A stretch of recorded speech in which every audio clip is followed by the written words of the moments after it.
these resources you have entrusted to us. As we give, we do so with grateful hearts. With cheerfulness, we return a portion of your gifts, that Crossroads Church may care for the financially distressed, spread the gospel to nations, address economic and political injustices, create and sustain ministries that develop disciples of Jesus Christ.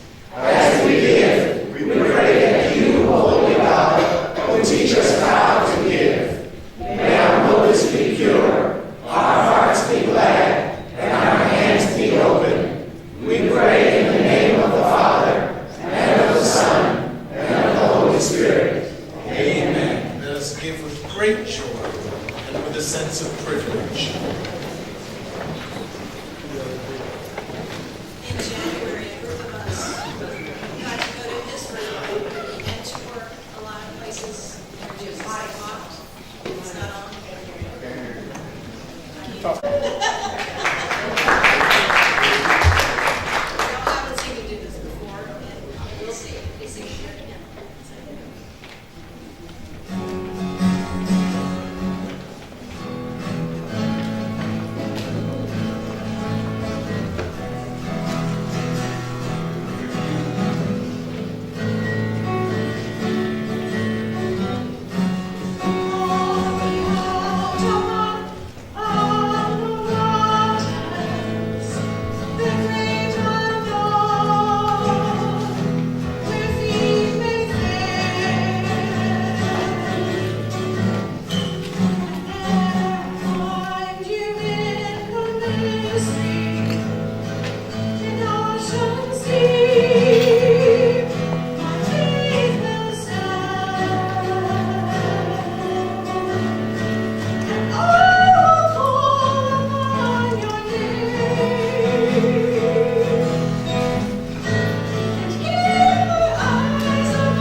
of knowing you.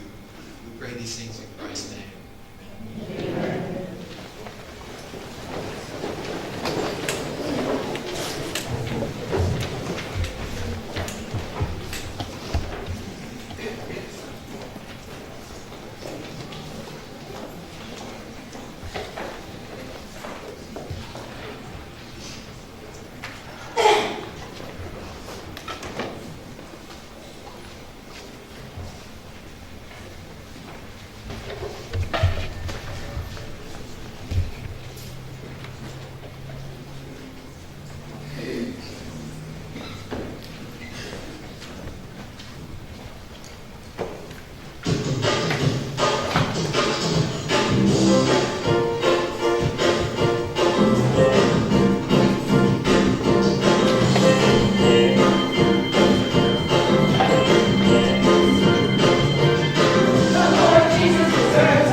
Witness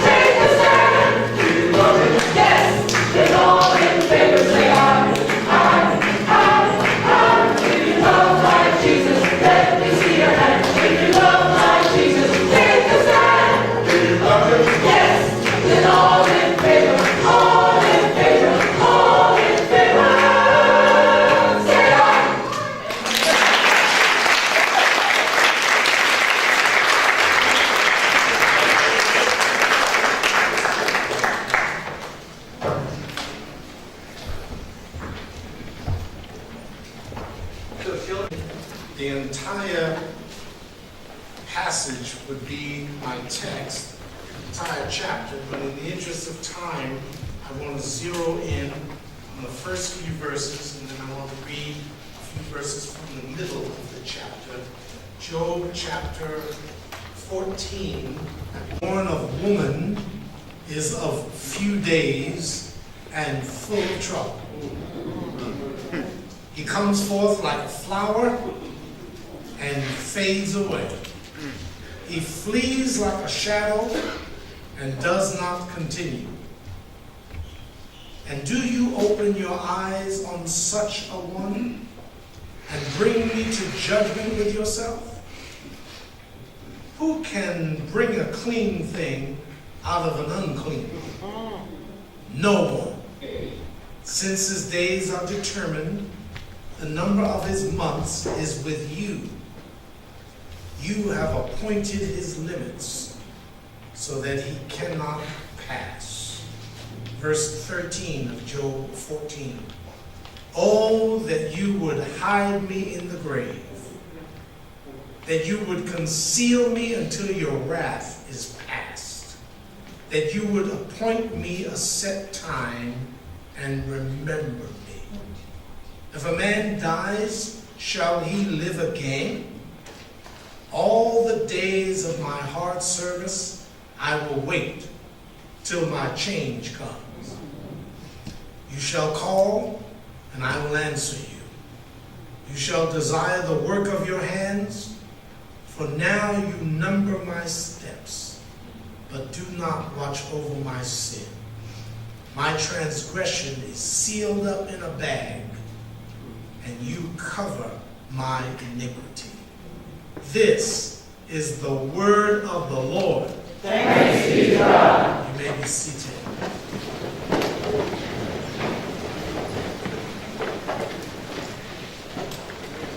This is going to be a brief communion meditation,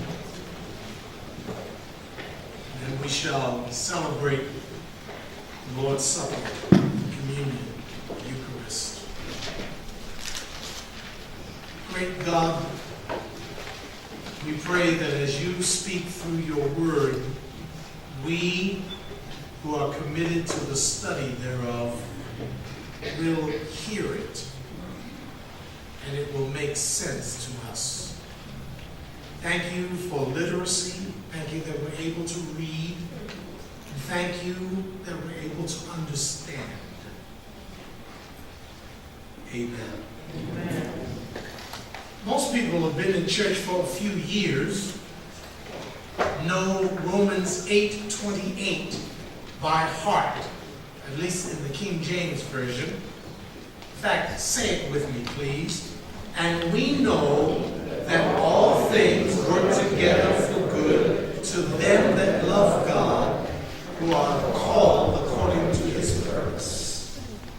However, many people have not memorized the next verse, which is actually, in my opinion, more important than 8:28 of Romans. Listen to Romans 8:29. For whom he did foreknow, he also did predestinate to be conformed to the image of his Son, that he might be the firstborn among many brethren. For whom he did foreknow, he did also predestinate to be conformed to the image of his Son. Do you hear the idea that God knew you before you knew yourself? Did you hear, in the language of Job 14:5, the whole idea of a determined day and appointed limits, that God has seen the future and he knows what's going to happen before we do? Verses 5 and 6 of our text refer to the fixed calendar by which God is operating. And the frustration of Job is that he doesn't know what God has in store for him. God knows, but Job doesn't know. And when you're suffering, that's part of the problem. That you this ordeal and you're not sure how it's going to turn out. You don't even know if you're going to be delivered from this thing. But God knows. He sees the end from the beginning. We simply have to go through it. Job has not read Romans 8:29. He knows that humanity's days are determined. He gets that. He knows that there are limits, but he hasn't worked out a theology of predestination. He knows that God has a plan. Some of it is only known to God. In fact, by the time we get to verses 7 through 12 of this 14th chapter of Job, Job is comparing humanity to a tree. It says well, I don't want you to think I'm making it up. I want you to see it. There's hope for a tree, Job says, verse 7. If it's cut down, then it will sprout again, and that its tender shoots will not cease, though its root may grow old in the earth, and its stump may die in the ground. Yet at the scent of water it will bud, and bring forth branches like a plant. But man dies, and is laid away. Indeed, he breathes his last, and where is he? Now, Job knows some of the fact that there's a resurrection to come, but he doesn't have it all worked out.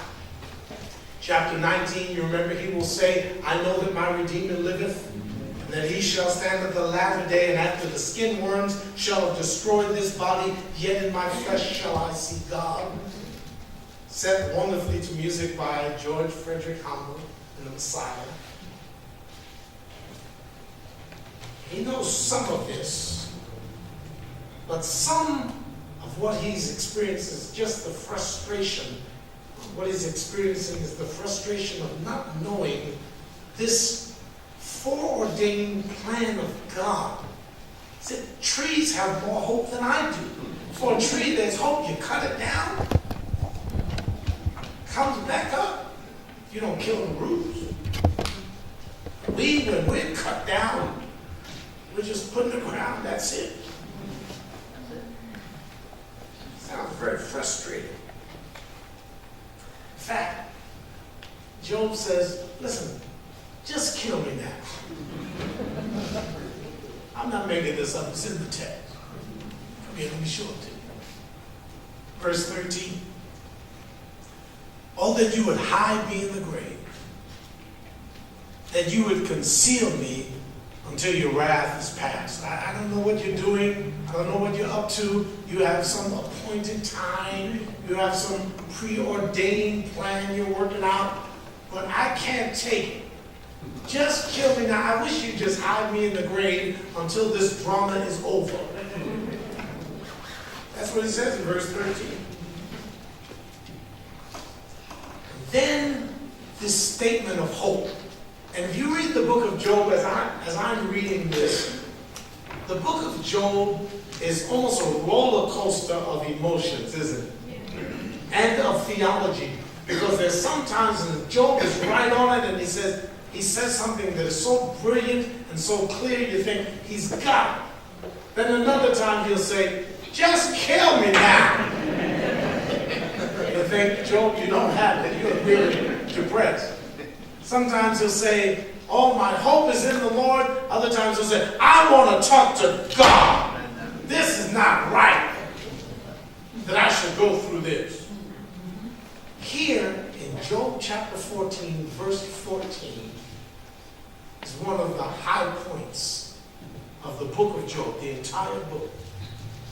It's certainly the pivotal text in this chapter. Verse 14. I don't think this is a rhetorical question. I think Job really wants to know the answer to this question. If a man dies, if a person dies, will that person live again? And then he says, the King James Version, verse 14 is, all the days of my appointed time, I wait until my change comes. God has control of the situation. As for me, I don't know all that's happening. I'm going to wait on God. The language here in verse 14, the days of my appointed time, is a military term, and it means your days of service. It can mean your tour of duty. It can refer to your having to do a job for a certain amount of time, your term. In fact, the New King James Version says, all the days of my hard service, I will wait. Wow. I haven't got it figured out. I know God has appointed times, appointed days, an appointed foreknown plan, and I don't know all that he's up to until my change comes. I'm going to wait. What a mature statement. It's not the only option, but it's the best one. I'm going to wait. The lives we live, the theology we embrace, the faith we articulate, depends entirely on the lens through which we look at life. The Adamic lens, you can think like Adam and think all flesh is nothing but dust. Going back to the dust. The Job lens might say we have no hope. Trees have more hope than we do. The Christ lens will have us looking forward to a resurrection and whatever God is working out, even if it's unknown to us.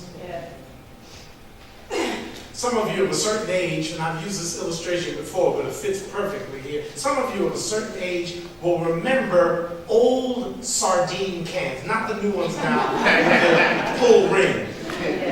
The old ones that had a key. Remember this?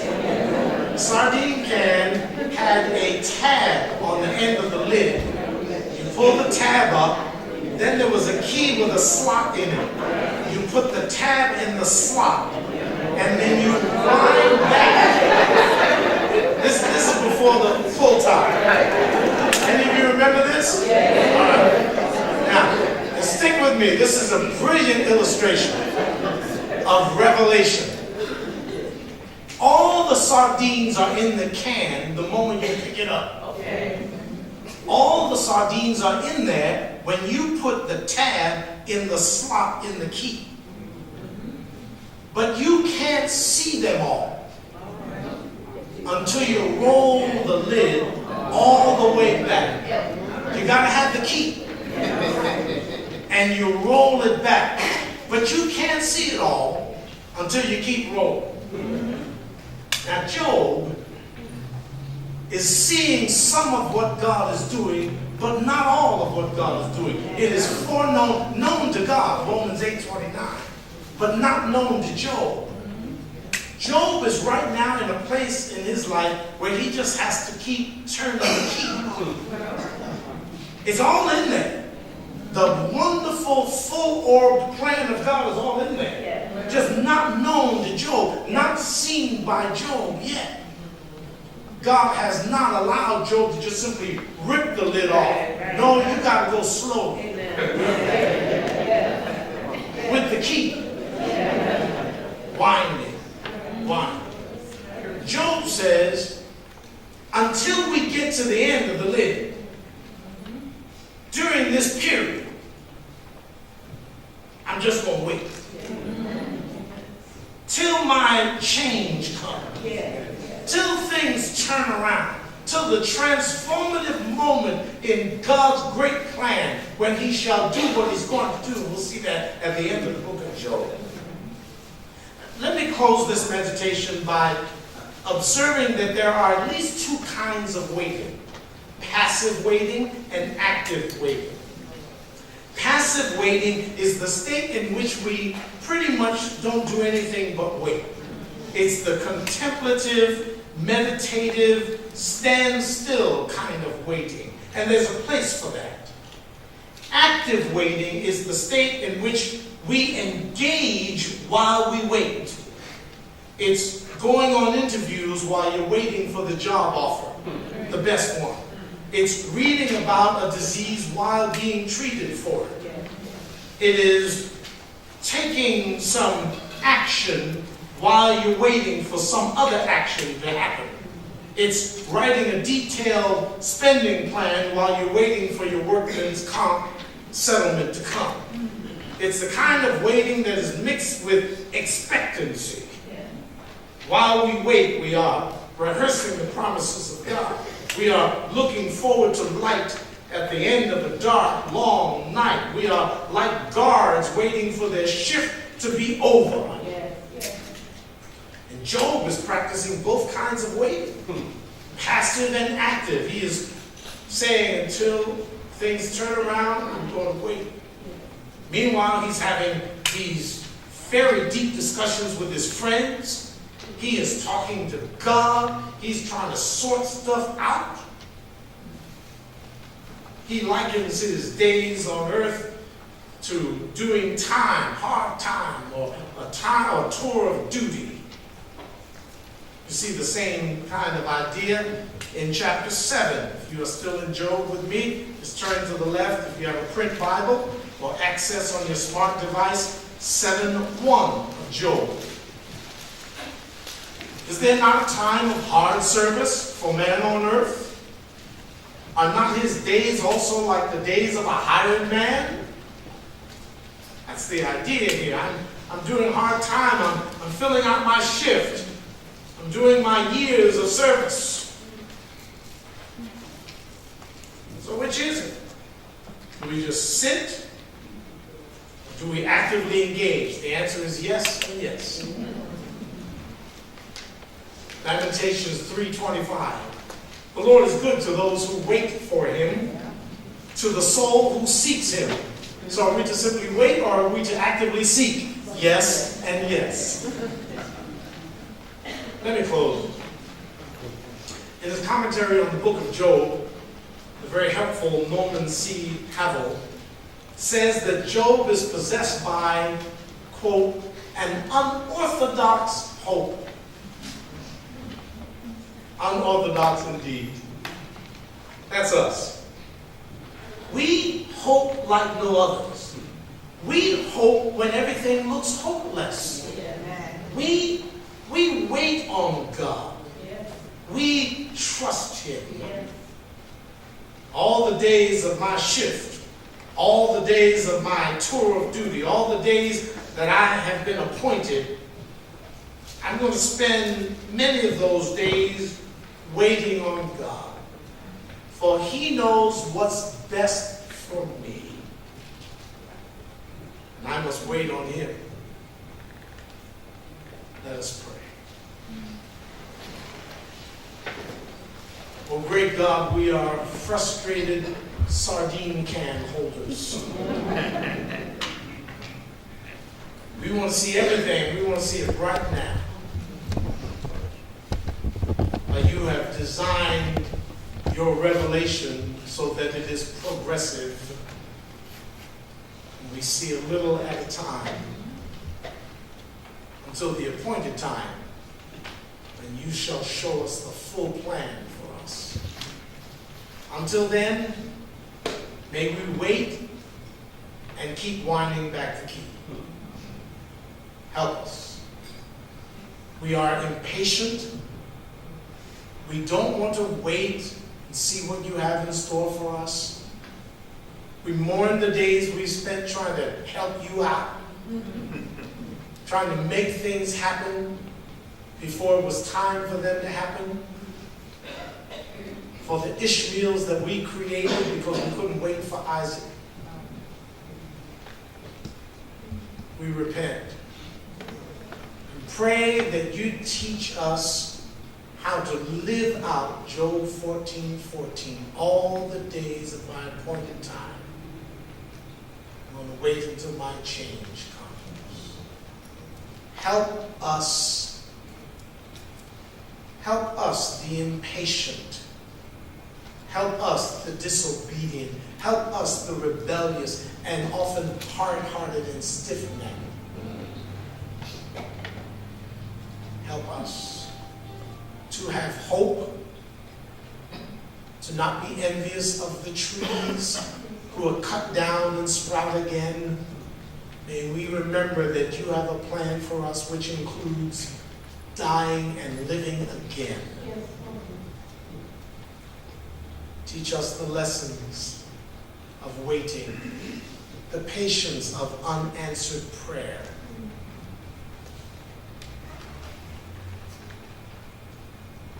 In the name of the Father, and of the Son, and of the Holy Spirit. Would you remain in prayer mode? First responders, would you come? Perhaps you're here today and you say, Pastor Farmer,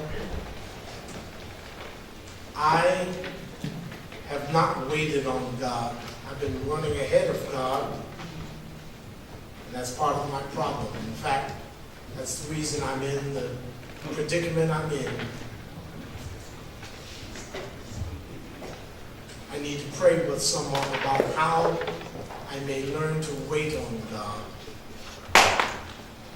You might be here today and you're saying, Pastor Farmer, I do not have this personal relationship with God that Job apparently had, or that you have, or that some other people I've spoken to seem to have. I would like to talk with someone about how I could begin a real, authentic, no-nonsense relationship with God. I'd like to talk with someone about that. You might be here today and say, Pastor Farmer, I'm already a believer, but I believe that this is the church where I can grow.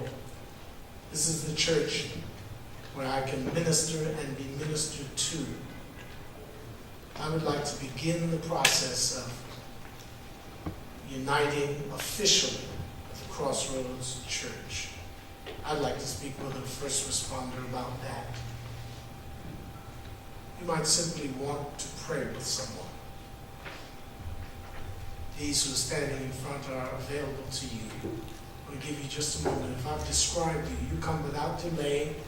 Come to any one of these first responders and they'll speak with you, take you aside and talk with you. Is there one? The Lord is speaking to you. You want to respond practically by action to what God has said.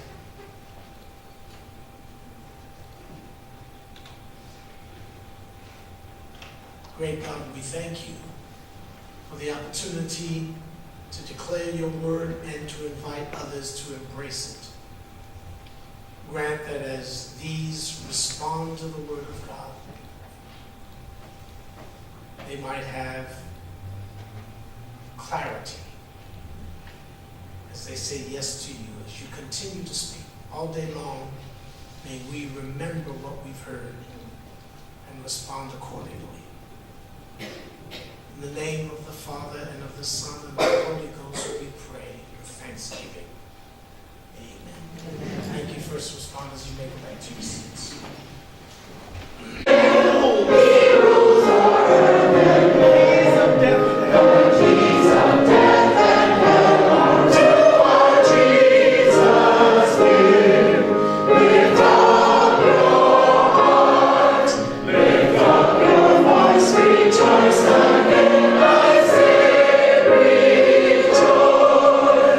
Rejoice in glorious hope, our Lord the